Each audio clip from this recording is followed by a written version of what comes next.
So you ended up signing to the University of Washington. Yeah. But you didn't stay for very long, from what I could see. Right.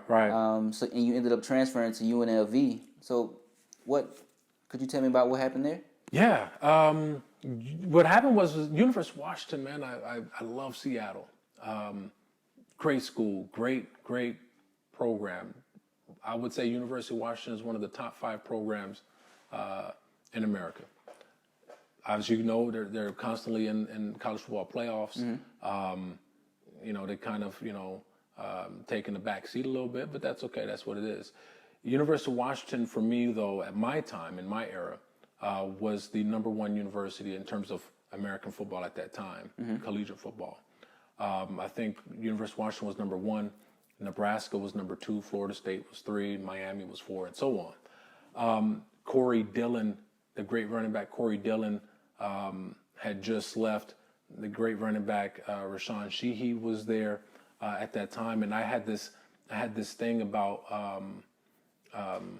Napoleon Kaufman.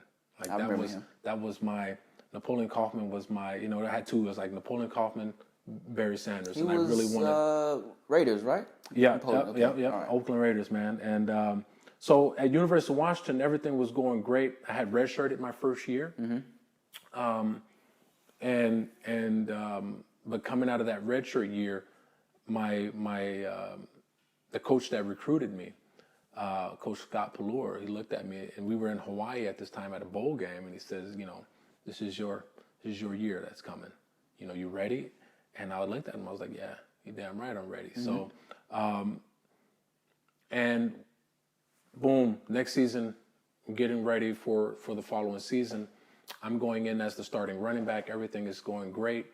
And before our first game of the season against Arizona State University, which was, for me, was going to be a homecoming for me, during the practice, I tore I broke my ankle. I tore a few ligaments in my ankle, and we're approaching game week at that time. So it was a very tough deal for me because I knew, and I think everybody knew what was going to happen the moment I had the ball in my hands, and especially coming back to Arizona State would have been a dream come true. But that's okay. So I rehabilitated. I went on I think it's injured. I want to say injured reserve or something like this, or rather, medical redshirt year. At the end of that medical redshirt year, University of Washington decided to go into a different direction coaching-wise. So our head coach was then fired, and that staff was then obviously dissolved into different universities. In comes another head coach who came from University of Colorado, and at that time, before that, I was also being recruited to go to University of Colorado, and a very great coach actually by the name of Coach Rick Neuheisel, stand-up guy. I don't want to say I snubbed University of Colorado, but it is what it is. I said no, Right. And lo and behold, he now ends up to become our head coach at University of Washington. And new philosophy, new deal, new system. And but unbeknownst to a lot of people, Coach Rick Neuheisel, he literally grew up down the street from where my parents and where we moved to when we moved to Tempe, Arizona. And so when we moved, knowing that we all went to the same high school, so there was a bit of a connection. But at the same time, I think with any coach, if you're recruiting somebody and he ends up going to another university, and then later down the line, you as the head coach end up at that university, you have two things. You could say, okay, now I finally got the guy that I wanted. Or you could feel some type of way and say, okay. So I knew I had my work cut out for me, but I've never been one to shy away from hard work. I'm a hard work dude, man. So if you got to bring some competition, then I was always like, yeah, more competition, the better. So I knew I had a decision to make after that spring. I ran through the spring. My foot healed up perfect. I'm back to my old self, but more determined now. So I go to spring football, but I understand recruiting. I understand how coaches work.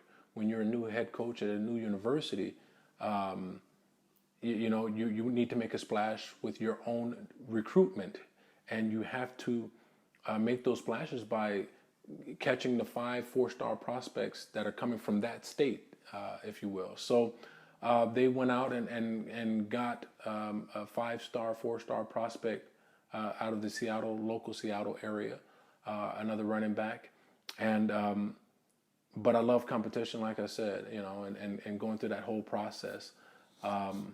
But after end of that spring football, at the end of the spring football, I want to say season, if you will, I decided for myself that it would be better if I transferred. And that was more or less due to how I was being treated. I felt like I wasn't being treated fair enough. Right. I felt like they had already, without seeing the young brother come in and pay his dues and show himself, they had already given him the job without ever stepping foot at that time. Mm-hmm. So I kind of felt slighted. I felt disrespected. So I hit the trail, and he ended up going to UNLV. ended up going to UNLV. When my name got out that I was leaving University of Washington, I don't know how it happened. I think we contacted my father. Someone, a recruiter from UNLV, got in contact with us, and he said, by the way, this is so and so from University of Nevada, Las Vegas, and John Robinson would like to come and visit with you.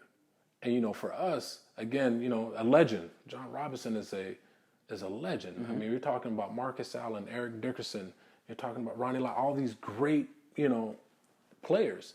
And so for me, I was kind of sold just off of the name alone, because Marcus Allen was another one of my idols that I kind of looked at. A lot of people always kind of compared my running style to his.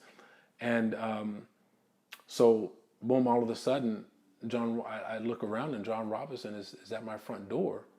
And he comes in, and again, this is the recruiting process. When you transfer, it happens all over again.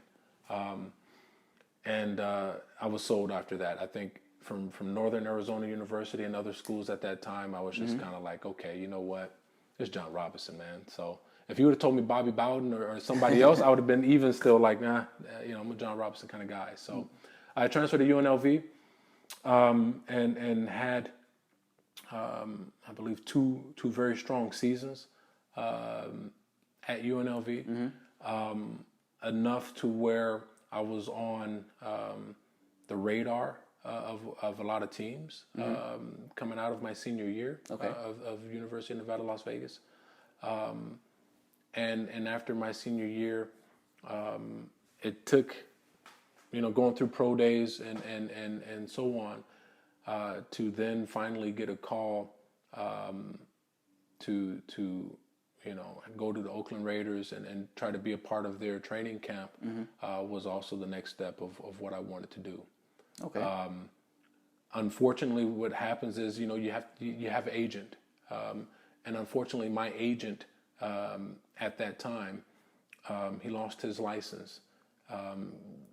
Shady deals. He was caught taking money from other athletes, obviously illegally. And then once the NFLPA decided to suspend his license of being an agent, that left me, agentless. And therefore that small window of opportunity to be able to sign and go to Seattle, and then turn around and then say, okay, that's not going to work. Okay, let's go to Oakland. They want to sign you as a free agent, and then that not turn out to be what it wanted, what I wanted, because of the fact of the whole agent situation. Right. Then that left that left me, kind of sitting and waiting like a lot of free agents do at that time.